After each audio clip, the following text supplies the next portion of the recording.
नमस्कार दोस्तों। अगर कोई गलती करता है और माफी भी मांग लेता है तो क्या उसे अपराधी की तरह ट्रीट किया जाना चाहिए?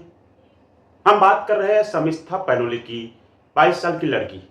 कुछ दिन पहले एक वीडियो डाली थी, गुस्से में थी और उसने कुछ ऐसे शब्द बोल दिए थे जो बोलने नहीं चाहिए थे। हाँ, उसने दूसरे की धार्मिक भावनाओं को ठेस पहुंचाई और जो बिल्कुल गलत था।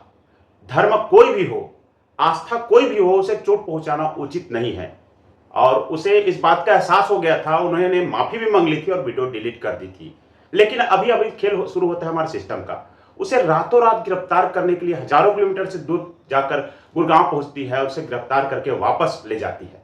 मतलब पुलिस इतना मेहनत करती है। आप खुद सोचिए, क्या वाकई इतना जरूरी था?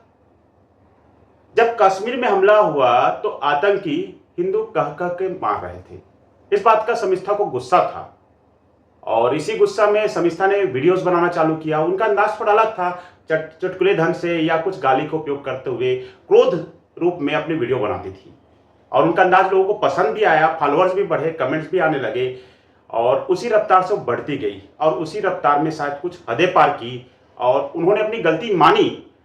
ऐसे में एक सवाल भी उठता है, क्या सिर्फ एक धर्म की भावना ही मायने रखती है? भारत में रहकर सनातन को गाली देना, हिंदू धर्म को अपशब्द कहना चलता है क्योंकि नेताओं ने हमें जाति, धर्म, क्षेत्रवाद, भाषावाद के आधार पर बांट दिया है। हम चाह के भी एक नहीं हो सकते। मैं आपको एग्जाम्पल से कहता हूँ। एक बहुत बड़े युवा नेता है, हालांकि बुजुर्ग है, उन्होंने कहा था सनातन धर्म डेंगू है, मलेरिया है। कोई एफआईआर दर्ज नहीं हुआ। और तो और तमिलनाडु के बहुत बड़े नेता है, उन्होंने भरे मंच पे बोला था सनातन को मिटा देना चाहिए। कोई गिरफ्तारी हुई क्या? नहीं हुई। मैं नाम नहीं लेना चाहता क्योंकि मैं कोई लीगल नोटिस में नहीं फंसना चाहता, लेकिन अगर आपको जानना है तो गूगल कीजिए। और उसके बाद एक और बड़े बुजुर्ग नेता है, मैं कुछ उनके विचारधारा का सम्मान भी करता हूं, लेकिन कभी कभी उनका कुंठित बुद्धि दिखने लगती है। जब महाकुंभ हुआ था, गंगा में लोग डुबकी लगा रहे थे तो उन्होंने ताना मारा था कि गंगा में डुबकी लगाने से क्या गरीबी दूर होगी? और कोई मामला कोई दर्ज नहीं किया गया। क्या यही वो बुजुर्ग नेता यही शब्द हज यात्रा पर बोल सकते हैं? नहीं बोल सकते। फिर एक मैं आपको पुराना ट्वीट बताता हूं एक एक्ट्रेस का, जिन्होंने शिवलिंग पर कंडोम चढ़ाकर फोटो डाली थी और भी महाशिवरात्रि के दिन। क्यों? हिंदू आस्था को ठेस पहुंचाने के लिए। बाद में बोल दी कि मेरा अकाउंट हैक हुआ है। आज वही नेता ममता दीदी की पार्टी में बहुत बड़ी विधायक है। और तो और एक कैम्ब्रिज यूनिवर्सिटी से आया हुआ युवा नेता और बहुत बड़ा नेता है, वो बोलता है मंदिर जाने वाली ही लड़की छेड़ते हैं। क्या यही डायलॉग चर्च और मस्जिद के लिए बोल सकते हैं? नहीं बोल सकते, क्योंकि हमको ये तोड़ चुके हैं धर्म, जाति, भाषा, क्षेत्रवाद के आधार पे। और जब तक हम टूटे रहेंगे, हम वैचारिक विरोध भी नहीं कर पा रहे हैं, खुल के बोल भी नहीं पा रहे कि गलत क्या है, सही क्या है। शर्मिष्ठा ने जो किया गलत किया, उसका कानूनन सजा मिलना चाहिए। क्या जो मैं एग्जाम्पल दिया हूं, ये नेताओं को क्या सजा मिली है? क्या हमारा जो सजा है सिर्फ सामान्य लोगों के लिए है? नेताओं को तो इनका सुविधा मिल चुका है। शर्मिष्ठा ने जो किया गलत किया, उसे पछतावा था, उसने वीडियो डिलीट किया, माफी भी मांगी। इसके बावजूद भी उसे आधी रात को गिरफ्तार किया गया।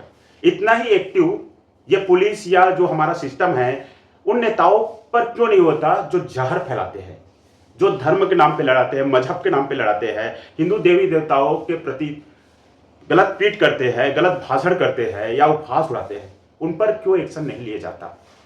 क्या सजा पाने का हक सिर्फ जनता का है? क्या नेताओं के लिए सजा एप्लीकेबल नहीं है? नेता बड़े बड़े घोटाला करके, बड़े बड़े दंगा करके बाहर निकल जाते हैं, लेकिन जनता में से कोई एक उठकर एक आवाज उठाए, एक गलती भी हो गई तो उनके लिए ऐसा सजा दिया जाता है जैसे बहुत बड़ा क्राइम कर दिया हो। अब एक उदाहरण देता हूं। यूपी में कुछ साल पहले चुनाव होता था तो वहां नारे लगते थे, हवा में उड़ गए जय श्री राम। क्या ये भावनाओं को ठेस नहीं पहुंचता था? हम लोग सुन के आहत होते थे, कैसे यूपी वाले हैं कि इतना सुन लेते हैं।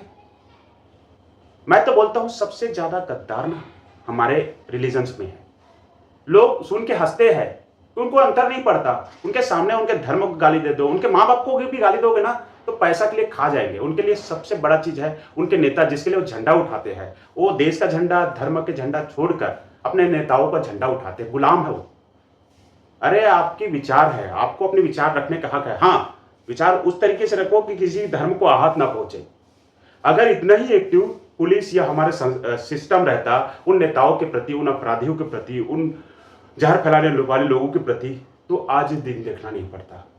शर्मिष्ठा ने जो किया गलत किया, सजा उसे कानून की रूप से मिलना चाहिए, लेकिन सुबह भी गिरफ्तार किया जा सकता था। आधी रात को गिरफ्तार करना उचित नहीं था। अगर माफी के बाद भी सुधार की जगह सिर्फ सजा मिले तो न्याय नहीं, डर फैलता है। अब फैसला आपके हाथ में है। क्या समिस्था ने गलती की थी? हाँ। क्या वो गलती के बाद सुधर सकती थी? बिल्कुल। ऐसे में उसे पकड़ना क्या जरूरी था? आप तय कीजिए। बस एक बात याद रखिए, आज समिस्था है, कल आप भी हो सकते हो, परसों आपके रिश्तेदार भी हो सकते हैं।